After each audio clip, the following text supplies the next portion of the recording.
देखिए राकेश जी, हाथरस में जो हादसा हुआ उसको लेकर के हम सब बहुत बिल्कुल अंदर से दुखी हैं। और मैं जो भी लोग रहते हैं उनके प्रति मैं शोक संवेदना प्रकट करता हूं, उनके परिवार के प्रति हमारी गहरी संवेदना है।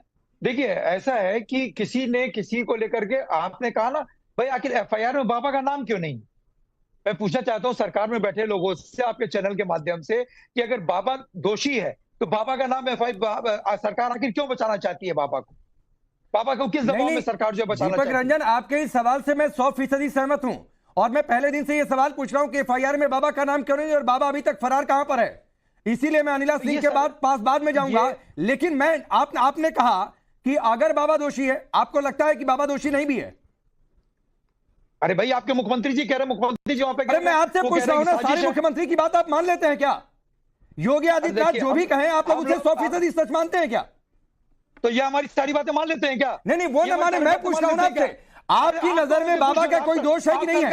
आप मुख्यमंत्री हो कि क्या हो, आप प्रधानमंत्री हो, क्या पूछ रहे हो? अरे मैं पूछ रहा हूं भाई, पत्रकार हूं, सुनिए दीपक रंजन, पत्रकार हूं और जिस संविधान की प्रतियां आप लोगों ने लहराई है ना, सुनिए दीपक रंजन, पत्रकार हूं मैं, प्रधानमंत्री और मुख्यमंत्री नहीं हूं। और जिस संविधान की प्रतियां आप लोगों ने लहराई है ना, उसी संविधान ने, सुनिए सर, सुनिए, उसी संविधान ने देश में मीडिया को ताकत दी है सवाल पूछने की, उसी संविधान ने ताकत दी है मीडिया को सवाल पूछने की, और उसी ताकत के आधार पर, सुनिए सर, सुनिए, जिस संविधान की प्रतियां आप लोग लहराते हैं और पूरी चुनावी रैलियों में आप लोगों ने लहराई है, संसद के अंदर लहराई है, उसी संविधान ने मुझे ताकत दी है कि बतौर मीडिया पर्सन, सुनिए सर, बतौर मीडिया कर्मी, बतौर एंकर मैं आपसे सवाल पूछूं, सवाल पूछने के लिए मुझे प्रधानमंत्री और मुख्यमंत्री होने की जरूरत नहीं है। प्रधानमंत्री मुख्यमंत्री जो बनता है वो सवाल नहीं पूछता है, वो जवाब देता है, ये आपको जानकारी में होना चाहिए।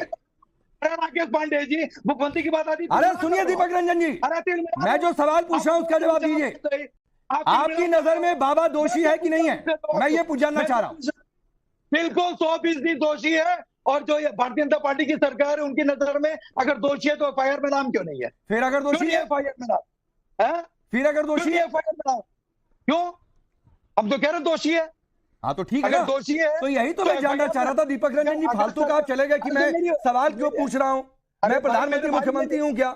मैं तो आपकी राय पूछ रहा था भाई, और डिबेट में सवाल पूछने के लिए ही बुलाते हैं, प्रवचन देने के लिए थोड़ा नहीं बुलाते हैं, ये कोई बाबा का आश्रम थोड़ा नहीं है। प्रवचन आप दिए जा रहे हो, मैं कोई प्रवचन नहीं दे रहा हूं। मेरा पहला सवाल था कि बाबा दोषी है कि नहीं है। आप देखिए, आप मेरे सवाल पूछने की क्षमता पर, मेरे सवाल पूछने के अधिकार पर सवाल उठाने लगे। मेरे जवाब देने की क्षमता पे आप पता नहीं क्यों तिल मिला जा रहे हो। मैं जवाब देना चाह रहा भाई, अरे भाई अरे दीपक रंजन, एक मिनट सर सुनिए, एक मिनट सुन लीजिए, मैं आपको भरपूर अनइंटरप्टेड समय देता हूं, एक मिनट सुन लीजिए सर। डिबेट में जवाब देने के लिए ही बुलाते हैं, मैं सवाल पूछने के लिए बुलाता हूं सर। पॉलिटिकल पार्टियां जवाब देती हैं, आप बोलिए जो आप कहना चाह रहे हैं, मेरे सवाल पूछने के अधिकार को मत खाइए, कम से कम बोलिए। मेरे जवाब देने के अधिकार को भी आप मत खाइए। नहीं बिल्कुल नहीं खा रहा हूं, बोल रहा हूं, बिल्कुल नहीं। आधा मिनट मुझे दे दीजिए। हाँ बोलिए, लीजिए आधा। अरे आप आधा मिनट लीजिए भाई। मैंने कहा मुख्यमंत्री जी वहां पे गए, उन्होंने कहा कि साजिशन हुआ है। अगर जो, मैं तो चाहता हूं मुख्यमंत्री से, आपके चैनल के माध्यम से मैं कहना चाहता हूं सरकार में बैठे लोगों से, जो भी लोग इस साजिश में शामिल हैं उनके खिलाफ सख्त से सख्त कार्रवाई कीजिए, और इतनी दंडात्मक कार्रवाई कीजिए जो भी लोग इसमें शामिल है कि नजीर ना पेश हो आगे कोई भी इस तरीके का बाबा। और प्रशासन के लोगों को आप कैसे आप बख्श देंगे? 80,000 लोगों की जब वहां पे गैदरिंग आपने परमिशन की तो उस पे दिया था एक छोटे से मैदान पे, और 80,000 लोगों की अगर गैदरिंग की परमिशन आपने दी भी थी तो आपने सिर्फ 70 पुलिस फोर्स आपने डिप्लॉय किया। वहां पे कोई एम्बुलेंस थी, वहां पर कोई डॉक्टर्स की टीम थी वहां पे? आप बताइए। नहीं बिल्कुल आपकी ठीक बात है दीपक रंजन, आपकी किसी बात से मैं सहमत नहीं हूं सिवाय एक बात को छोड़कर, ये मेरे सवाल पूछने का अधिकार नहीं है। आपकी सारी बातें ठीक है। अनिला सिंह, मैं आ रहा हूं जगदीश, मेरा भी जवाब देने का अधिकार है। हाँ तो बिल्कुल है, मैं कहा उसको खारिज कर रहा हूं भाई, जवाब देने के लिए बुलाया है। अपने आप को दिखाती है तो अपनी बोली भाषा को मर्यादा में रखिए मैडम, लोग है ना, बोली भाषा को मर्यादा में रखिए। ये सवाल मैं नहीं पूछ रहा हूँ, ये एंकर महोदय पूछ रहे हैं, नहीं चलेगा चैनल ये एंकर महोदय पूछ रहे हैं आपसे, ये एंकर महोदय पूछ रहे हैं आपसे, मैं नहीं पूछ रहा हूँ, मैं नहीं पूछ रहा हूँ। नहीं मैं तो पूछ रहा हूँ दीपक रंजन।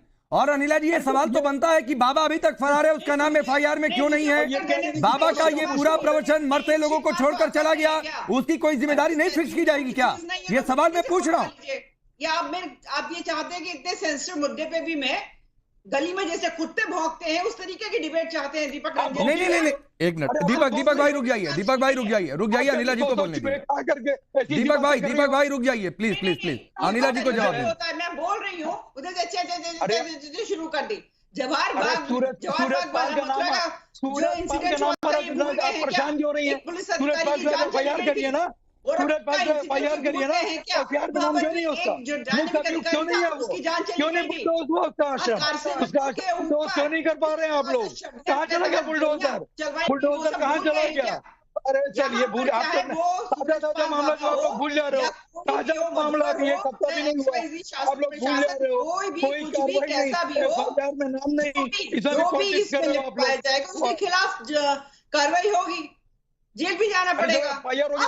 यहाँ पे बैठ के मुकदमा लड़ने वाले, बोलने की तमीज तहजीब भी थोड़ा सीख कर आया करें। अरे आपको बड़ी तमीज तहजीब है ना, आपको बड़ी तमीज तहजीब है ना। और कायदे से बात करिए, कायदे से। आप एक महिला हो, मैं महिलाओं का सम्मान करता हूँ, आप कैसे दिखा रहा है? एक मिनट मैं आ रहा हूँ बीच में, 1 मिनट रुक जाइए, रुकिए 1 मिनट प्लीज दीपक रंजन, अनिला जी शांत होंगी प्लीज, अनिला जी शांत होंगी प्लीज मैडम प्लीज।